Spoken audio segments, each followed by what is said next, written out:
আফগানিস্তানে কি আবার যুদ্ধ চাপিয়ে দেওয়া হবে? বিশ্ব রাজনীতিতে আবারও আলোচনায় আফগানিস্তান। আফগানদের কাটাঘায়ে নুনের ছিটা দিয়েছে ট্রাম্প, আর তাতেই তেলে বেগুনে জ্বলে উঠেছে আফগানিস্তানের ক্ষমতাসীনরা।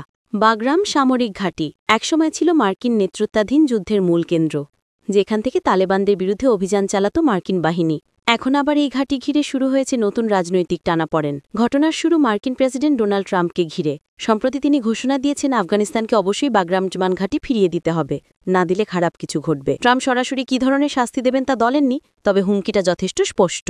যুক্তরাজ্যের সফরের সময়ও তিনি প্রকাশ্যে এই ঘাটের নিয়ন্ত্রণ ফেরত নেওয়ার ইচ্ছা প্রকাশ করেছিলেন। পরে নিজের মালিকানাধীন সামাজিক যোগাযোগ মাধ্যম ট্রুথ সোশ্যালে লিখলেন, আফগানিস্তান যদি ঘাঁটিটি না ফেরায় তাহলে ভয়ঙ্কর কিছু ঘটবে। এই হুমকির পরই পাল্টা অবস্থান জানায় তালেবান সরকার। আফগান প্রতিরক্ষা মন্ত্রণালয়ের চিফ অব স্টাফ ফাসিউদ্দিন ফিতরাত স্থানীয় গণমাধ্যমকে বলেন, বাগরাম ঘাঁটি নিয়ে কোনো চুক্তি সম্ভব নয়। তার ভাষায়, আফগানিস্তানের 1 ইঞ্চি মাটি নিয়ে কোনো সমঝোতা হবে না, আমাদের এর কোনো প্রয়োজন নেই। ফিতরাত দাবি করেন, কিছু রাজনৈতিক মহল এমন ধারণা ছড়াচ্ছে যে তালেবান সরকার হয়তো আলোচনা করে ঘাঁটিটি ফিরিয়ে দেবে, কিন্তু বাস্তবে তেমন কিছুই হচ্ছে না। তিনি বলেন, আফগানিস্তানের ভূমি নিয়ে কাউকে কোনো ছাড় দেওয়া হবে না। এখানে প্রশ্ন, কেন বাগরাম ঘাঁটিকে ঘিরে এত উত্তেজনা? ইতিহাস বলছে 2001 সালে প্রেসিডেন্ট জর্জ ডব্লিউ বুশের নেতৃত্বে যুক্তরাষ্ট্র যখন আফগানিস্তান অভিযান শুরু করে, তখন বাগরাম হয়ে ওঠে যুদ্ধ পরিচালনার কেন্দ্রবিন্দু। এখান থেকে আকাশপথে হামলা চালাত মার্কিন বাহিনী। 2 দশক জুড়ে এই ঘাঁটি যুক্তরাষ্ট্রের কৌশলগত শক্তির প্রতীক ছিল, কিন্তু 2021 সালে দৃশ্যপট বদলে যায়। প্রেসিডেন্ট ট্রাম্পের প্রথম মেয়াদে করা শান্তি চুক্তির অংশ হিসাবে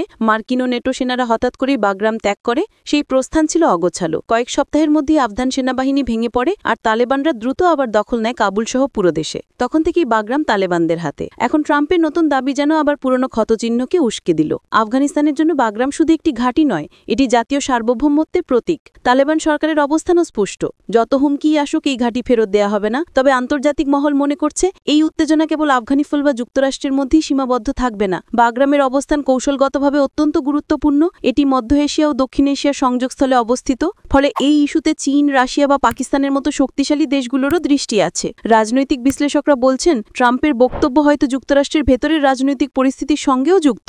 আগামী নির্বাচনকে সামনে রেখে তিনি তার সমর্থকদের দেখাতে চাইছেন, আফগানিস্তানের মতো হারানো ঘাঁটি আবার ফিরিয়ে আনতে তিনি দৃঢ়প্রতিজ্ঞ।